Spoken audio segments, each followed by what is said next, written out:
I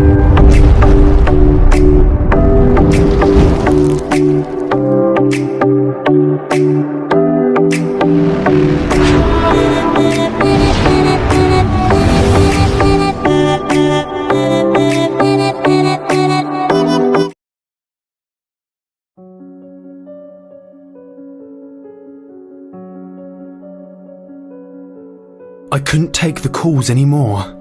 I just couldn't take knowing. There was nothing I could do to stop them from coming through. I had to put an end to it. It all started this summer, when I was playing with my eldest daughter, Chrissy. My kid absolutely loved toy cars, so I gave her my Matchbox collection, which I'd kept in the attic since my childhood. She was driving some farm animals around on the hood of my most prized possession, a classic fire truck with all its original parts and an unblemished paint job, when she suddenly stopped our caravan halfway to Mount Marshmallow Snowflakes, also known as the white leather couch in the corner. "Daddy," she said, her voice sweet and innocent. "Yes, honey," I replied. "Daddy, don't answer the phone," she told me. Having not heard my phone ringing, I wasn't sure what she meant by this. She'd probably seen the screen of my smartphone lighting up from an incoming call. I had a tendency to forget to unmute the thing after meetings at the office. I guess that Chrissy didn't want our playtime to end, so I assured her Daddy wasn't going anywhere and left the phone alone. She smiled and we continued our game. Later, I checked my call history, but discovered that there hadn't been any incoming calls. I didn't really give it much thought, to be honest. A few weeks later, the same thing happened while we were playing doctor and giving Mr. Fuzzy Wuzzy his annual checkup. Chrissy looked up towards the kitchen and dropped her stuffed bear. "Daddy, don't answer the phone," whispered Chrissy in a frightened tone. This time, I chose not to heed her warning. I got up and checked my smartphone right away. No incoming calls. Following Chrissy's gaze, I realised that she was actually looking at the old telephone on the kitchen wall. We had disconnected the landline and unplugged it years ago. My wife had been asking me to take it down the day I'd cancelled our residential phone service. We had both gotten cell phones and wanted to put the money towards something more useful. The bulky white device was screwed into the wall. I kept forgetting to dismount it whenever I had my tools out, and I was too lazy to get them from the garage for such a menial task. I'm shocked my wife didn't wind up removing it herself, since it bothered her so much. "Honey, that's not a real phone. No one's calling," I told Chrissy, ruffling her hair. It took Chrissy a few moments, but she eventually went back to playing as though nothing had happened.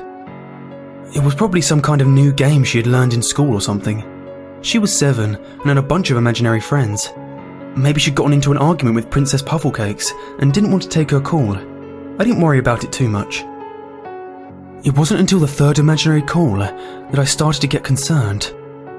Chrissy and I were having a Ninja Turtles tea party. I was dressed in a pink tutu with Michelangelo's bandana and a crown on my head. Never underestimate what a father would do to put a smile on his kid's face. I got up to get more juice. Chrissy grabbed me by my frilly skirt, looking absolutely terrified. "Daddy, don't answer the phone," she pleaded. There was something in her eyes that compelled me to put an end to her weird game. She really looked freaked out. I no longer thought she was playing some sort of reverse psychology Simon Says. If she was making it up, why did she look so genuinely worried? "It might be important, sweetheart, don't worry. Daddy will tell those evil telemarketers to leave you alone," I playfully replied as I snuck out of her grasp. I made my way to the kitchen where I picked up the receiver. I turned towards my daughter to give her a reassuring thumbs up, bringing the receiver to my ear.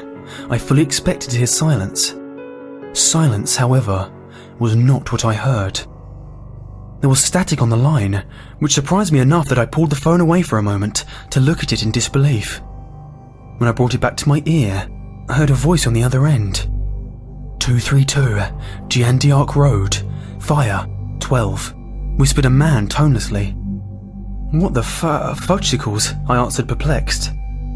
My wife must have been playing a trick on me. She'd probably convinced Chrissy to help her out so I'd do my job and get rid of the phone. I immediately yanked the cord, and it came flying towards me, hitting me square in the face. I was stunned. It was far too loose to have been in the jack. When I asked my wife about it, she had no idea what I was talking about. The next morning, I absent-mindedly checked my emails while the news played in the background. There was a segment about a fire in an apartment complex. At first, I didn't pay much attention, but then I heard the address. 232 Giandiark Road, 12 residents had perished in the inferno. I nearly dropped my #1 Dad coffee mug on the floor. I didn't know what to do. It was too late to call the police and tell them I'd gotten a creepy warning call about the fire. They'd think I was a nutter or an attention seeker. I took a moment to calm down and rationalise what had happened. It was just a very weird and very scary coincidence. Days later, I was playing Sudoku on the couch when Chrissy walked over, wearing a worried expression on her face. "Daddy, don't answer the phone," she whispered, tears in her eyes. Something in the pit of my stomach told me not to go, but I had to know. I made my way to the kitchen and picked up the receiver. This time, a British-sounding woman spoke to me through the disconnected phone. 15 Veneer Street, Fire, 3, she announced. Logically, you'd think I'd go to the police or a fire station to tell them what was going to happen. But here's the thing. I've watched the shows, so I know how these things pan out. You've got an attractive male protagonist who gets a forewarning, which is accurate. I won the Most Handsome Daddy of the Year award, as decided on my very unbiased daughter on Father's Day last year. I even have the trophy to prove it. The protagonist tells the cops about his predictions. Naturally, the cops accuse him of being the perpetrator. They lock him up, but he gets out on some technicality, rushes to the scene of the would-be crime, and saves the day. He becomes a true hero in the eyes of everyone. Close curtains. Yeah, I'm not that guy. I'm not saying I'm a coward, but look, I've got 2 daughters to care for. I can't go putting myself in dangerous situations where I could realistically wind up dead. I instead bought a disposable phone and used it to call the police. In the past 10 years, there have been a lot of suspicious fires in our city, leading the police to suspect that there's a pyromaniac on the loose. Thus far, he or she has burned down a church, a postal office, an outdoor mall, and a smaller post office inside a mall. I'm gonna let you take a wild guess as to what the police officer had to say when I warned him about the potential fire at 15 Veneer Street. If you guessed, he accused you of being the pyromaniac and asked you to turn yourself in. Then you deserve a cookie, because that's exactly what happened. I hung up and tossed the phone in a trash can across town. The next day, I watched as the news crew covered the story. The authorities had sent police officers to investigate what turned out to be an abandoned building. 3 officers had gotten locked in the basement. A fire broke out, and none of them made it out. I felt guilty and powerless. If I hadn't have warned them, the cops wouldn't have been in there, and no one would have died. It was my fault. I couldn't sleep a wink that night, the horrid feeling in my gut eating away at me. The process repeated over the course of the next few months. Chrissy would ask me not to answer the phone. I'd pick it up, and I'd hear a different voice speaking.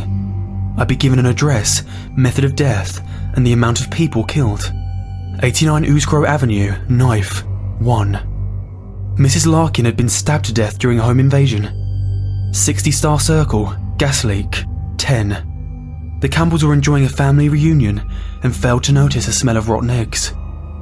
79 Jean Jack LaShaw, gun, 3.